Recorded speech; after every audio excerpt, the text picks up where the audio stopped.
Hello and welcome to our 7-8 minutes of weekly Torah talk. Our guest today is Rabbi Michael Boyden of Keilat Yonatan in Hod HaSharon.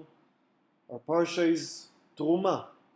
In this parsha, the people of Israel are called upon to contribute materials, gold, silver and copper, dyed wool, leather, wood, olive oil, spices, out of which they shall make a sanctuary, the tabernacle. Moses is given detailed instructions on how to construct this portable dwelling for God. In the sanctuary's inner chamber, there is the ark containing the tablets with the 10 commandments.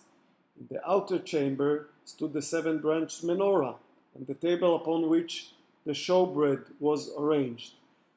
The parsha begins with the following pasuk: "Vaydaber Adonai el Moshe לאמור." The Lord spoke to Moses, saying, "דבר אל בני ישראל ויקחו לי תרומה מאת כל איש אשר ידבנו ליבו, תיקחו את תרומתי." Speak to the children of Israel and have them take for me an offering. From every person whose heart inspires him to generosity, you shall take my offering. So Rabbi, this parsha is very detailed, heavy with detail, this temple. But it is quite brief with the why. Why do we need this at all?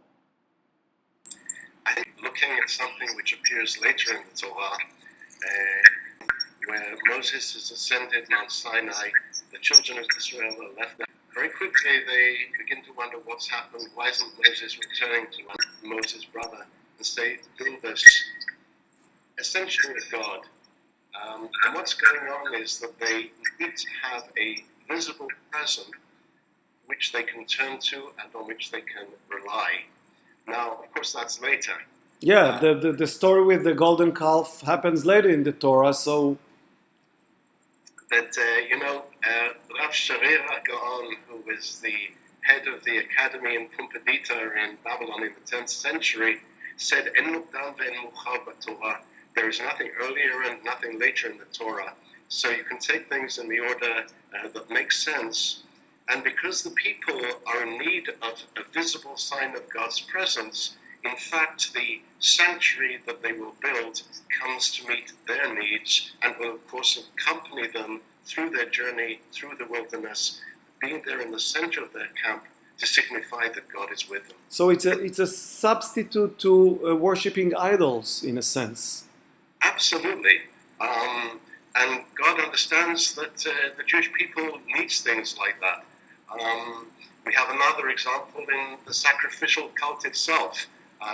Maimonides wrote that really all that was about was a kind of, if you like, a way of giving the early Jews, the first believers in monotheism, a way of relating to God in the way that was also used by pagan worshippers in the same period, and that God couldn't, in fact, turn to the early Israelites and say to them, listen, not only from here on is there but one God, but also from here on you can't sacrifice any longer. No, so by your interpretation, the temple is really for us, for the people, but according to at least one story from Midrash Rabbah, it is the opposite. It is the story about a king who had an only daughter, and one other king came and married her, and when the husband wished to return to his own country, the father said to him, "My daughter's hand I have given you is my only child. I cannot part with her,